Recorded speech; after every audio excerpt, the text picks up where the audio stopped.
Hello, my dear friends. You're in the Military Summary channel, and today we will discuss the situation in Ukraine on the 24th of August of 2024. Today we have a lots of very interesting updates, so let's start. And most likely we've been waiting for the Russian strike of revenge for the previous 24 hours, but nothing happened. The Russians did not attack Ukraine, the Russians didn't launch massive missile strike, and it is very interesting, and furthermore it is very weird, because just yesterday, for example, the US Embassy urges US citizens to depart Ukraine now using privately available ground transportation options if it's safe to do so. Furthermore, Germany did the same. China did the same. China warns of these strikes, and they were urging its citizens to avoid traveling to Ukraine. So the situation was very warm, very hot, and we've been waiting for the Russian attack, but by the evening of the 24th of August, nothing happened. And of course, now we have just one question: why the Russians haven't conducted massive missile strike all over the entire territory of Ukraine? And we have few things to discuss, few things to talk about. And first, let's discuss the situation that took place yesterday on the 23rd of August. And for example, the Prime Minister of India, Modi, arrived in Kiev and he was talking with Zelensky. They were talking about the peace negotiations, they were talking about everything. And of course, it's just good manners from the Russian side not to attack the territory of Ukraine while the Prime Minister of India is on the territory of Ukraine, because India considered as a friendly country to Russia. So of course, it's not a very good idea to attack Ukraine when your friend is on the territory of this country. But Modi left Ukraine, and most likely there were no more, let's say, reasons not to conduct a massive missile strike all over the entire territory of Ukraine, but for some reason the Russians didn't do this. Furthermore, as for the let's say 24th of August, the President of Poland, Andrzej Duda, arrived in Kiev, and he was also talking with Zelensky about the situation on the ground, about the peace negotiations. We have the video when he arrived, and according to Duda, Ukraine is going to win. He told that Polish President Andrzej Duda, "I am convinced that the war will end soon and Ukraine will win." So, as for the previous 24 hours, we saw, at least I saw, so many dirty things, so many bad things, so many let's say loud words that were spoken by Zelensky and his allies about Russia, about Putin, how Russia is bad, how Russia is so bad, how Putin is so bad, no red lines anymore, nothing anymore, we can do whatever we like, we will do anything we like. And that as for the 24th of August, Russia appeared not from a very good side, because everybody was expecting this massive missile strike, but basically nothing happened. Furthermore, today we got another very important statement, very important report that was published by Le Monde. Secret talks between Russia and Ukraine disrupted by offensive in the Kursk region. The parties were supposed to agree to stop strikes on energy infrastructure from both sides, which is termed, it's something like a partial ceasefire, Le Monde writes, citing sources. That this is not just like the situation that was disrupted by the offensive in the Kursk region. The thing is that this is Minsk number 3, and this is the third time during the special military operation, during the conflict in Ukraine, when Russia and Putin himself were humiliated by the Ukrainians. Because if you remember, after Minsk agreements, Angela Merkel and the President of France stated that the main reason of the Minsk agreements were to give more weapons to Ukraine and to make their army stronger before the special military operation, before this current war. Then we had Istanbul agreements. The parties, either Russia and Ukraine, were about to sign a peace agreement, were about to finish the special military operation. One of the, let's say, demand from Ukrainian side was the Russians to move their forces from Kiev. The Russians removed their forces from Kiev, and the Ukrainians basically they thrown the agreements into the trash. And now we see the third attempt from the Russian side to conduct a peace agreement with Ukraine, and Russia and Ukraine, according to Russian understanding of the situation, were about to sign this peace agreement. But now we see that Ukrainians basically use this time between May at the end of the battle for Avdiivka, or let's say a little bit earlier period of time, and now to get more weapon, to get additional forces, to train, to conduct mobilization process. And when this time passed, Ukrainians are planning to continue war more, and no peace agreements, no talks about this. And obviously, according to things that Zelensky was talking about, he's not going to sign anything with the Russians, with Putin personally. Another act of humiliation today we got from the Sumy area, the Ukrainian sources. The Ukrainian Zelensky himself, during the Independence Day, he made a video where he was talking about Ukraine, about all the things. And the main thing is that if you take a look at this video, you're going to see that behind him is Russia. Behind him is Suji region. And maybe the tree lines, the forest, fields, and the pictures on the horizon is already the territory of Russian Federation. So basically, Zelensky made a statement about the Independence Days, and he used the Russian territory and the Russian space as the thumbnail for his video or something like this. Obviously, this is another step, another way how to humiliate Putin during this Independence Day, during the day when the Russians haven't managed to do anything to Ukraine, haven't managed to attack Ukraine with anything. And the question is once again, why? Why the Russians, due to all these things, due to these agreements, due to this video, due to these visits of different persons, why the Russians haven't conducted even a single missile attack on the positions of Ukraine? No, there was one attack, and the Russians attacked today Snake Island, and the sources were saying that Ukrainians were concentrating forces and that there were also some NATO officers in the Russia. As usual, as a result of missile strike, the Russians managed to destroy special forces, including NATO officers. But obviously, this is not an act of revenge. This is just a regular military activity. And today we got another video probably that can give us the answer to the situation why the Russians haven't conducted massive missile strike all over the entire territory as we were expecting this. And today there was a prisoner exchange process. And according to information we have, conscripts captured in the Kursk region have been exchanged. A prisoner exchange is currently taking place in the 115th for 115th format. Very soon the captured conscript will be on Russian territory and will be able to contact their families. So most likely this is the reason. As according to information we have, Ukrainians also receive the prisoners of war, but the sources are saying that Ukrainians haven't received even a single important soldier. There was just one soldier from Azov that was returned to Ukraine, but the sources are saying that he was so sick, so wounded, so basically the Russians returned him just to die on the land of Ukraine. Not to die somewhere in Russian prison, but to die on the land of Ukraine. So this is the only Azov soldier that was returned. So if we summarize everything about the prisoner exchange, and the Russians were very interested in this prisoner exchange, so because they didn't want this prisoner exchange process to be cancelled, and we'll discuss in the minutes. And the thing is, the terms were looked like following. Ukrainians suggested the Russians to give them 115 conscripts, but in exchange, the Russians will not attack the territory of Ukraine with missiles during the Independence Day. So I see these agreements like this. So the agreement not to attack the territory, in exchange you're going to receive conscripts. And now we understand that conscript is a very painful question to the Russians. And nobody knows for sure how many soldiers, how many conscripts the Ukrainians still have that were captured during the battle for Kursk and maybe other directions as well. And the most important that Ukrainians have found a weak point of Russia. Weak point that they can use to force the Russians to do this or that. And this is the conscripts. The conscripts, the 18th, 19th years old boys that serve in Russian army, but who doesn't take participation in the special military operation. Now let's move further. And now let's go to the Pokrovsk direction, where we continue receiving significant number of updates, and the most important are coming from the city of Grodovka and Novogrodovka.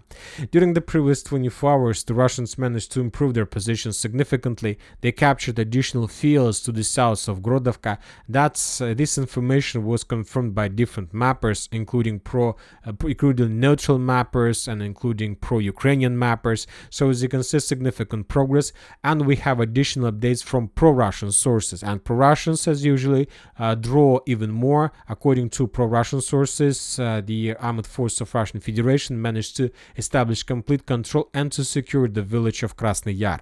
So summarizing everything, by the end of the 24th of August, this territory was already under complete Russian control, and the Russians were getting closer and closer to the village of Mykolaievka, that located to the north of Krasny Yar, and the Russians were very close to establish complete control over Grodovka. Furthermore, as for the village of Grodovka, we have just one video, was just one geolocation.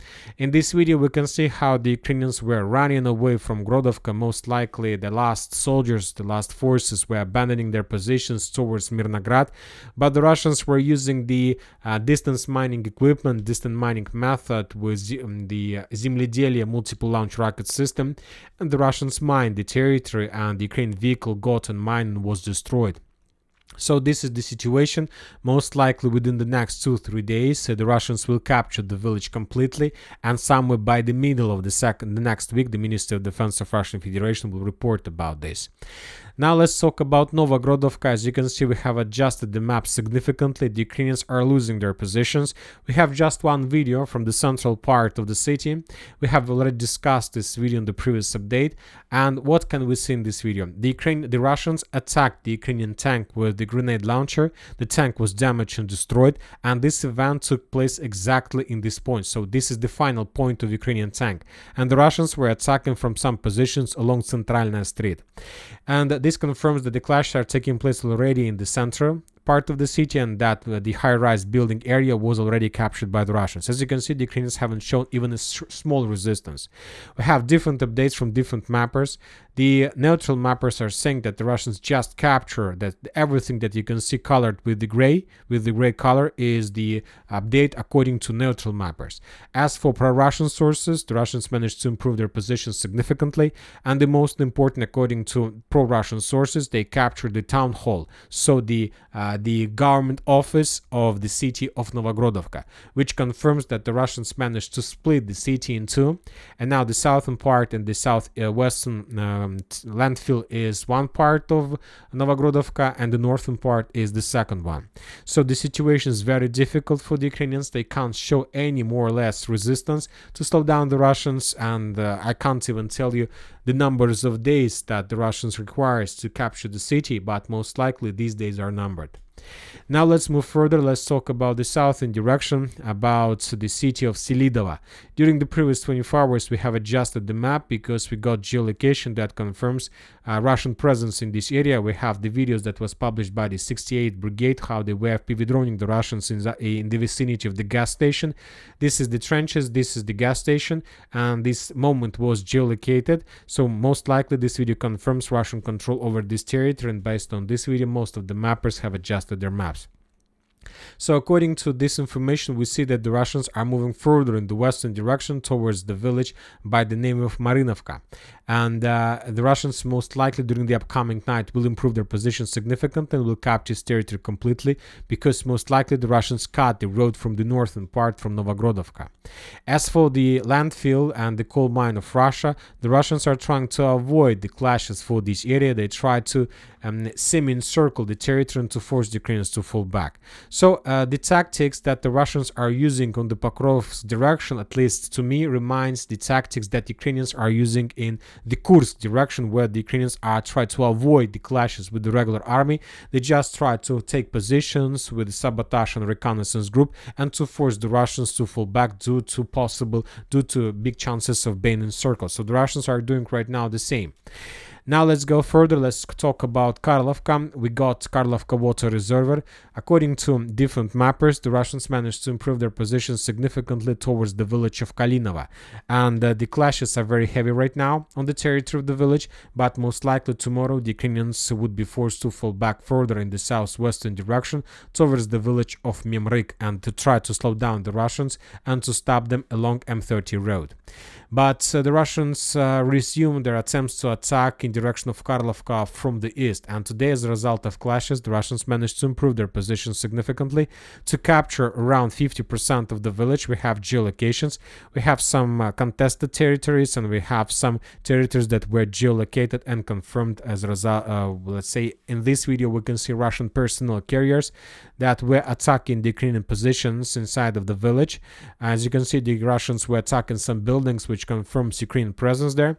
Some Russian vehicles were damaged and destroyed, and the Russians landed in this area and captured some positions in the vicinity of these buildings. Based on this video, most of the mappers have adjusted their maps. Anyway, there are still very heavy clashes on the territory of Karlovka. Ukrainians most likely will try to send forces to stabilize the situation, but I'm not sure that Ukrainians are able to do this. Now let's talk about Krasnogorovka. During the previous 24 hours, the Russians managed to improve their positions and to capture farms that located in the southwestern part of the village. This information was confirmed by pro-Ukrainian sources by the forces of 46th Air Mobile Brigade.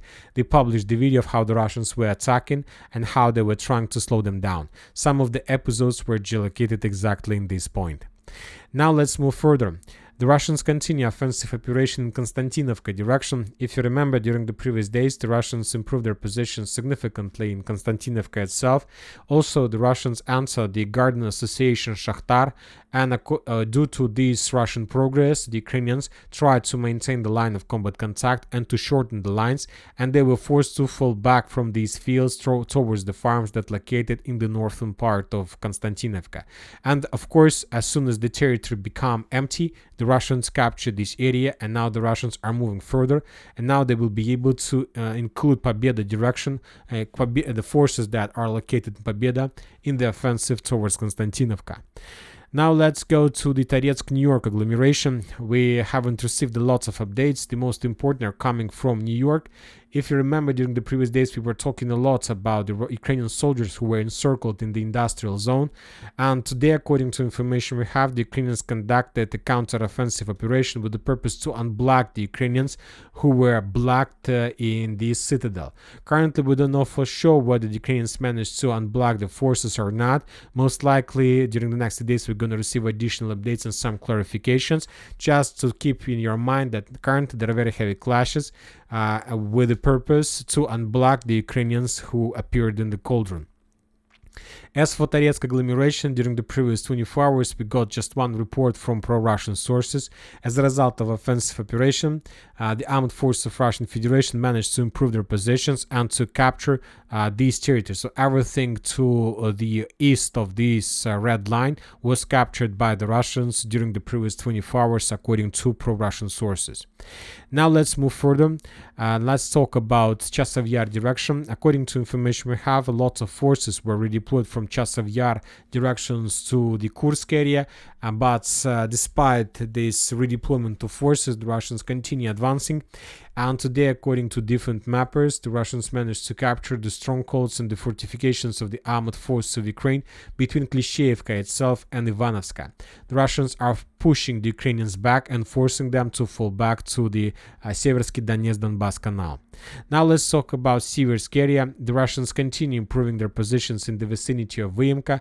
We got additional updates and additional videos of how the Russians were bombing and attacking the Ukrainian forces, and the Russians are moving from the Vyimka railway station to the village of Vyimka itself. So for now, there are no changes on the ground, just artillery preparations, and the Russians are moving to the west from the railways towards the fields between Razdolovka and Kuzminovka and Zvanovka. So we have some changes on the ground by different mappers without geolocations that can prove this. Now let's move further and let's talk about the Kupiansk direction. During the previous previous 24 hours, we got additional updates from Peshana area. If you remember, just yesterday we were talking that according to different sources, the Russians managed to improve their positions to the west of Tabaevka and to the northwest of Peshana. And today we got some additional changes on the ground according to different mappers. The Russians captured some fields and trenches in the fortifications and got a little bit closer to the Ukrainian positions along the river Voskol. Now let's talk about the Kursk direction. We have additionally the most important updates. The Russians at some parts of the front line began counter-attacking the Ukrainians, and during the previous 24 hours the Russians managed to restore control over the village of Spalna, and the Russians managed to restore control over the village of Borki. So these territories used to be under Ukrainian control not for a very long time, and now the Russians restore control over them. We have very interesting geolocation from the village of Guyeva. This is the video. And the sources are saying that this is very fresh video that was published and made just during the previous 48 hours. In this video, we can see the Ukrainians, Ukrainian FPV drone operators, who were attacking the Russian forces inside of this building.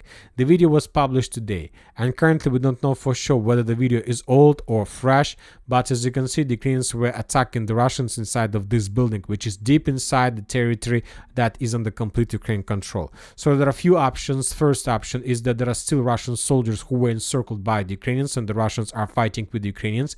And the second option is that the Russians conducted a counterattack from the village of Spalna and Borki and managed to restore control over this area. So summarizing everything, the Russians managed to restore control over this part of the, let's say, Sudzha region, and to force the Ukrainians to fall back from this entire line.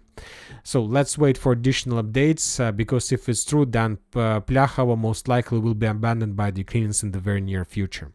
We got some geolocations in the eastern part of Sudzha. The Russians were bombing and attacking the Ukrainian edge positions, and based on this video we have adjusted the map. This territory used to be in contested area, but due to new geolocations, new updates, we see that Ukrainians managed to capture. We got some confirmations that Ukrainians captured this territory. Now let's move further. The Ukrainians continue offensive operation and concentration of their forces inside of Cherkasskaya Porечная and Russkaya Porечная. The Russians see the concentration of forces and they're attacking and counter-attacking the Ukrainians. So we can say that this is the second area where the Russians have already conducted a number of successful counter-attacks, and they managed to destroy a significant number of Ukrainian vehicles. So most likely we will adjust the map in the very near future exactly in this territory. Now let's talk about Korineva. The Russians managed to restore some positions in the village of Olgovka. The Ukrainian sources published the video how they were FPV droning the Russians on the territory of some barracks, as you can see, and based on this video we made a conclusion that the Russians counterattacked the Ukrainian forces from the village of Durovka and Zhibolovka and managed to cut this territory in two. So they cut the main supply roads that goes from Matveevka, from the western part of Olgovka, to the mainland. So this is like the Russian tactics to ruin the logistics, to encircle the Ukrainians and to defeat them. Now let's move to the western flank, to the Glushkova area. This territory is under very heavy fire. The Ukrainians continue bombing and attacking this territory. But today when we summarized and we were analyzing all these geolocations, we made a very interesting conclusion. So if we increase the numbers of updates since the beginning of the Kursk offensive operation on the 6th of August, we will see that most of the geolocations didn't change their coordinates. So everything since the beginning, since the first day of the Kursk offensive, were taking place exactly in these yellow and white clouds. Nothing were outside of this territory, which confirms that since the beginning of the Kursk offensive, the Ukrainians haven't managed to improve their positions deeper than these yellow clouds. So everything what was inside of this area. And which confirms that the Ukrainians currently don't have plans probably to move further. Maybe the Ukrainians will attack the Russian forces to the west of the original foothold with the purpose to capture Glushkova territory. But the main purpose of this attack, as I understand, as Zelensky stated during the previous 24 hours, that to replenishment of the exchange fund. It's very important for Ukrainians, and it's very good if Ukrainians are able to capture the conscripts, because we see that the Russians can do whatever the Ukrainians want in exchange for the conscripts. Now let's move to the north. We have very interesting videos from the area in the vicinity of Bachivsk. The Russian sources published the video how they were fabbing the Ukrainian positions in this line. So just a regular video, you might say nothing special, but I would like to remind you that just yesterday we got a very interesting video from, let's say, opposite part of on the Russian side of the border. And if you remember, there was a video when the Russian tanks, significant number of Russian tanks, were established some line, and from this line the Russians were attacking the Ukrainian forces. So up to 12 tanks were located along one road, and the Russians were attacking the territory of Ukraine. So it was very weird and very interesting video, and we were guessing, wondering what the Russians were doing. And now today we got the video how the Russians were phobbing the Ukrainian positions in the same area. Both geolocations, both videos confirm that most likely the Ukrainians have finished the concentration of their forces in this part of Ukraine. This is another attack phase, and most likely the Ukrainians are about to start another offensive operation along A142 road with the purpose to get as deep as possible in the territory of Russian Federation and to get the city of Dmitriev, which will allow the Ukrainians to cut supply of Rylsk, Lvov, and the southern part Sudzha region as well. It will allow the Ukrainians to ruin the Russian logistic or to make it more difficult. And that's it for today. Military Summary channel reminds to condemn any violence in the world. Thank you for watching. Subscribe to my channel, put your likes, join my Patreon, and have a good day. Bye bye.